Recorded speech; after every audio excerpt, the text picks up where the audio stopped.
with some breaking news. The Prime Minister, Sir Keir Starmer, has spoken to Volodymyr Zelensky this morning and told him that Ukraine is on an irreversible path to NATO. Now, that, of course, directly contradicts both President Trump and his Defence Secretary, Pete Hegseth, who over the past few days have repeatedly ruled out the prospect of Ukraine joining the military alliance. In 2016, Keir Starmer didn't hold back in criticizing Donald Trump, calling him divisive and dangerous. He even stated that he wouldn't invite Trump to his home for dinner. And he wasn't alone. His party members, including Angela Rayner and Sadiq Khan, also spoke out against Trump, labeling him a global threat. It was clear that Starmer wanted no association with him. Of course, I wouldn't want Donald Trump round for dinner, but don't underestimate the danger to the world if Trump is re-elected this time around. I'm anti-Trump. I would like to send my warmest congratulations to President Trump on his inauguration as the 47th President of the United States. Fast forward to 2024, and suddenly, everything changed. With Trump back in power, Keir Starmer wasn't standing on his moral high ground anymore. Instead, he was shaking hands, exchanging polite words, and most importantly, trying to secure a working relationship. In September 2024, Starmer met Trump in New York, a moment that would have been unthinkable just a few years ago. The meeting was official, focused on trade and security. No fiery statements, no public insults, just diplomatic language. Starmer, once a vocal critic, was now making nice. But why? Simple: politics. The UK can't afford to be on bad terms with the US, especially with economic struggles and global conflicts looming. Like it or not, Starmer had to play the game.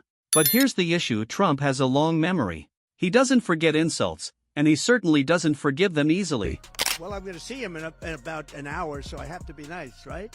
But I actually think he's very nice. I think he ran a great race. He did very well. It's very early, but he's popular, and I'll be seeing him, and I'll send you regards. Then, in February 2025, Starmer made a move that directly clashed with Trump's foreign policy. During a meeting with Ukrainian President Volodymyr Zelensky, Starmer assured him of the UK's full support for Ukraine's NATO membership, no hesitation, no conditions, just full commitment. This wasn't just a diplomatic gesture. It was a clear message to Russia and a direct challenge to Trump. Because Trump? He's not having any of it. He has repeatedly dismissed Ukraine's NATO bid, seeing it as a provocation. He wants negotiations with Russia, not more confrontation. He's even hinted at cutting US support for Ukraine if it keeps pushing for NATO. So now, Starmer is in a tough spot. He's trying to act like a global leader, but in reality, he's walking a dangerous tightrope. If Trump follows through on his stance, the UK might find itself standing alone, backing Ukraine's NATO membership while the US steps away. And knowing Trump, he won't let this slide. Starmer just made another enemy, and it's only a matter of time before Trump fires back. The so-called special relationship between the UK and the US?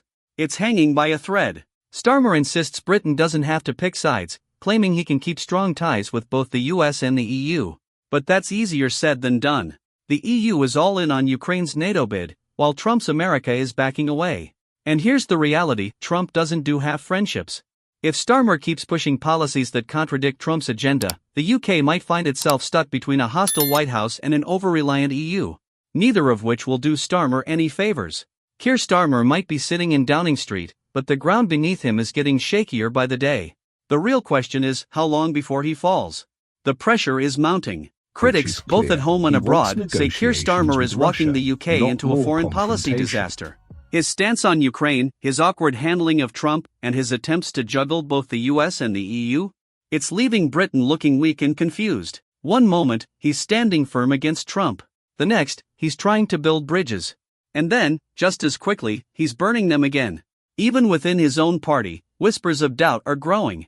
Labour MPs don't want unnecessary fights with Washington, especially when Britain desperately needs strong allies. But Starmer insists he's standing by his principles, whether it's backing Ukraine or strengthening EU ties. The problem? Many aren't convinced. Even his own supporters are questioning whether he's leading with conviction or just stumbling from one diplomatic crisis to another. Meanwhile, on the other side of the Atlantic, there's one British politician Trump actually trusts, Nigel Farage. While Starmer fumbles, Farage is making a comeback, fully aligned with Trump's vision. He's pushing a harder stance, tougher on immigration, fully independent, no strings attached to the EU. His message? Britain first. And Trump? He's watching closely. Behind closed doors, he's reportedly said Farage would be a much better leader than Starmer. If Trump secures a second term and Farage gains more political influence, the UK's relationship with the US could take a drastic turn. So, where does that leave Britain? If Trump turns his back on NATO or slashes support for Ukraine, Starmer could find himself completely isolated. His promises to stand by Ukraine might suddenly look empty. And then there's the EU. Starmer wants stronger ties with Brussels, but is he risking Britain's independence? Will the UK end up stuck between two power blocks, trusted by neither? This isn't just about foreign policy. It's about the future of the UK's global standing. Can Starmer hold his ground? Or will his missteps leave Britain lost, without strong allies, without a clear strategy, and without a way back?